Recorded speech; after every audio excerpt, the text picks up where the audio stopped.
ದೇವರಿಗೆ ನಾವು ಪೂಜೆ ಪುನಸ್ಕಾರಗಳನ್ನು ಮಾಡಲು ಕಾರಣಗಳೇನು? ನಾವು ಸಂಧ್ಯಾ ವಂದನೆ ಮಾಡೋದೇಕೆ?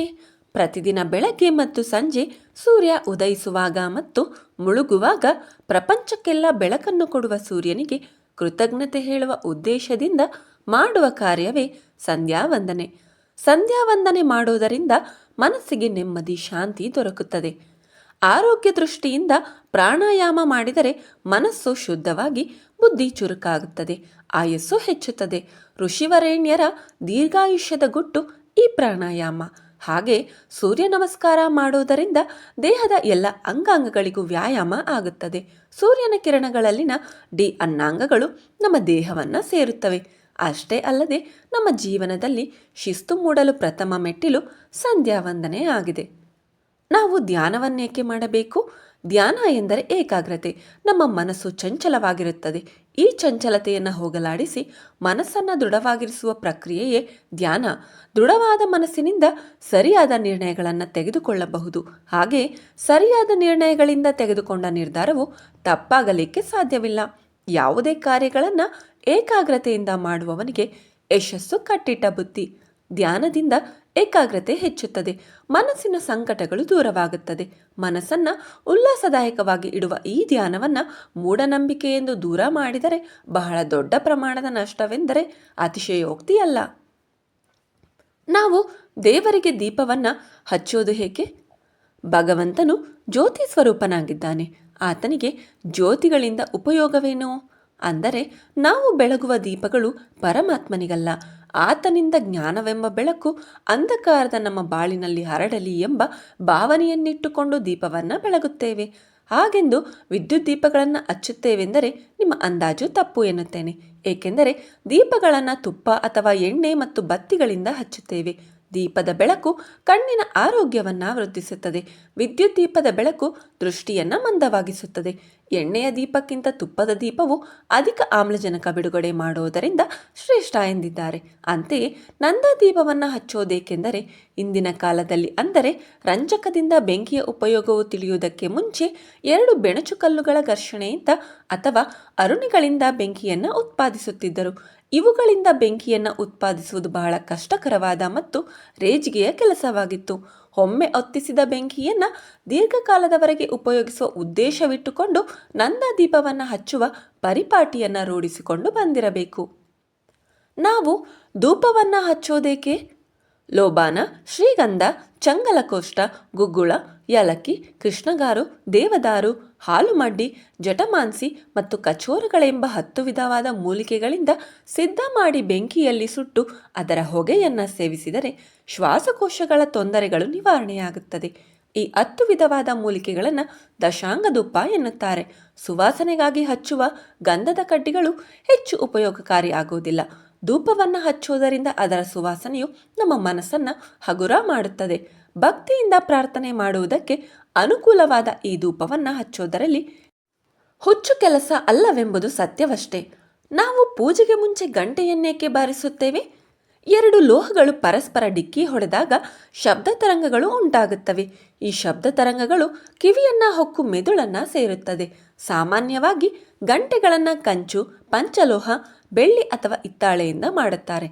ಪೂಜೆ ಮಾಡುವಾಗ ಹೊರಗಿನ ಎಲ್ಲ ವಿಚಾರಗಳನ್ನು ಪಕ್ಕಕ್ಕಿಟ್ಟು ಶುದ್ಧವಾದ ಮನಸ್ಸಿನಿಂದ ಪೂಜಿಸಬೇಕು.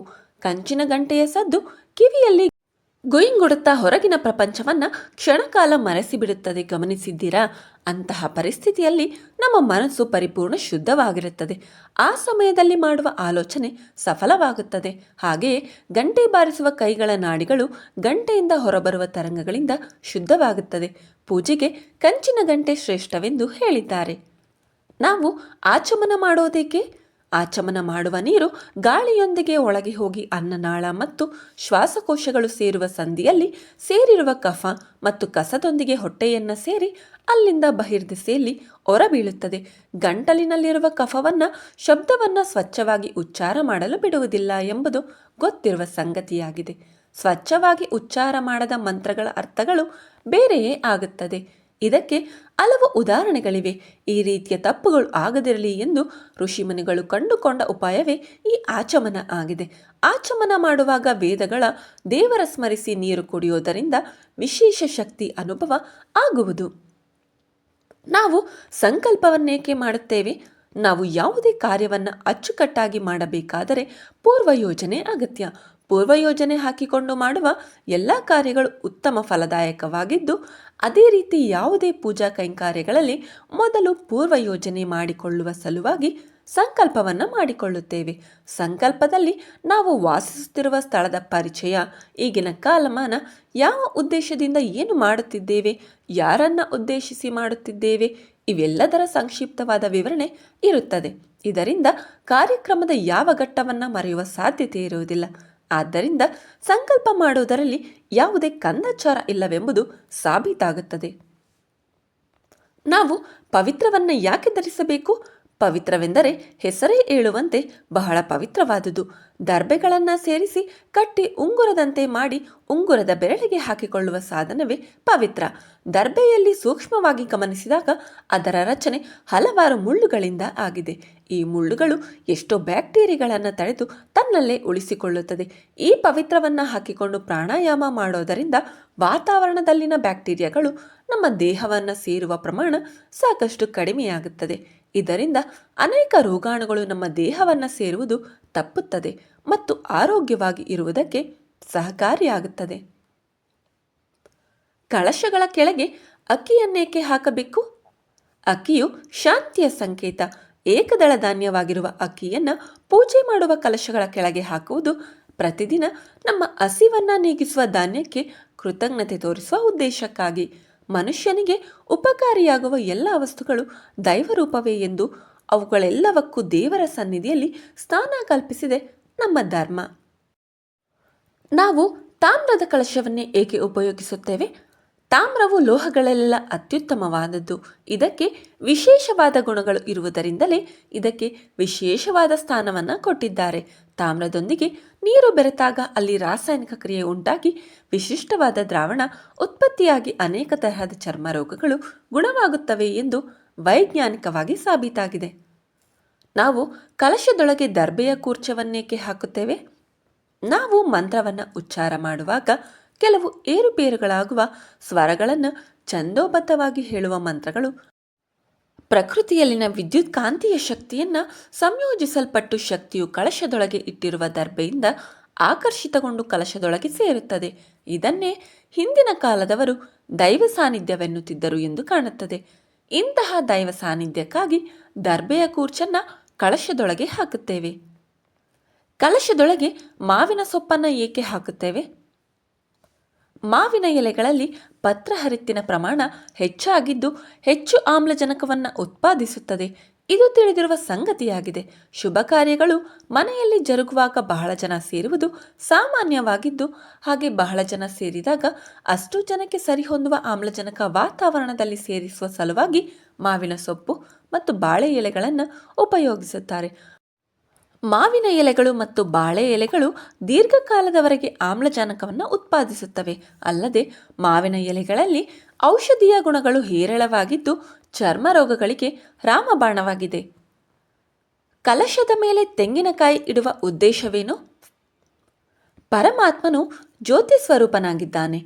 ಜ್ಯೋತಿ ಸ್ವರೂಪನಾದ ಭಗವಂತನನ್ನ ಕಲಶದಲ್ಲಿ ಆವಾಹನೆ ಮಾಡುತ್ತೇವೆ. ಕಲಶವು ಜ್ಯೋತಿ ಸ್ವರೂಪದಂತೆ ಕಾಣುತ್ತದೆ.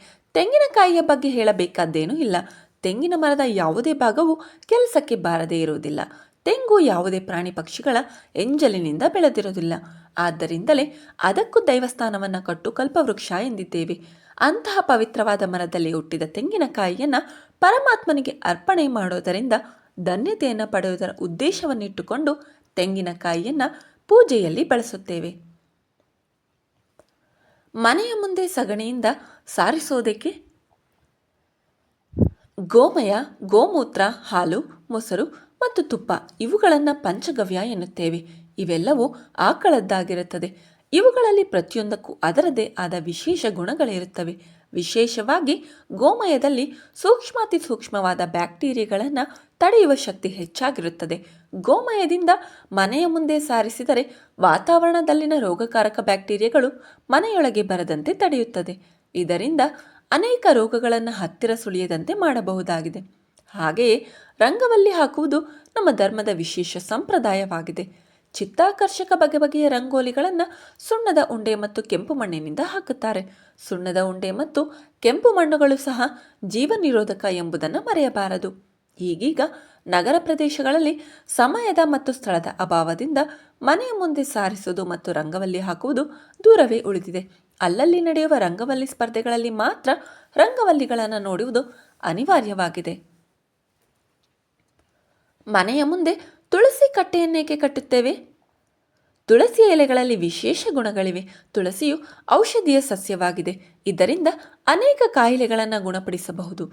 ಆಯುರ್ವೇದದಲ್ಲಿ ತುಳಸಿಗೆ ಬಹಳ ಪವಿತ್ರ ಸ್ಥಾನವನ್ನು ಕೊಟ್ಟಿದ್ದಾರೆ. ಕೆಮ್ಮು, ಕಫ ಮುಂತಾದ ಸಣ್ಣ ಸಣ್ಣ ಕಾಯಿಲೆಗಳಿಂದ ಹಿಡಿದು ಕ್ಷಯದವರೆಗೂ ನಿವಾರಿಸುವ ಶಕ್ತಿ ಈ ತುಳಸಿಗಿದೆ. ಅಂತಹ ತುಳಸಿ ಪ್ರತಿಯೊಂದು ಮನೆಯಲ್ಲೂ ಇಲ್ಲದೇ ಇದ್ದರೆ ಮುಂದಿನ ಪೀಳಿಗೆಯವರಿಗೆ ಕನ್ನಡಿಯೊಳಗಿನ ಗಂಟು ಆಗುವುದರಲ್ಲಿ ಸಂದೇಹವಿಲ್ಲ.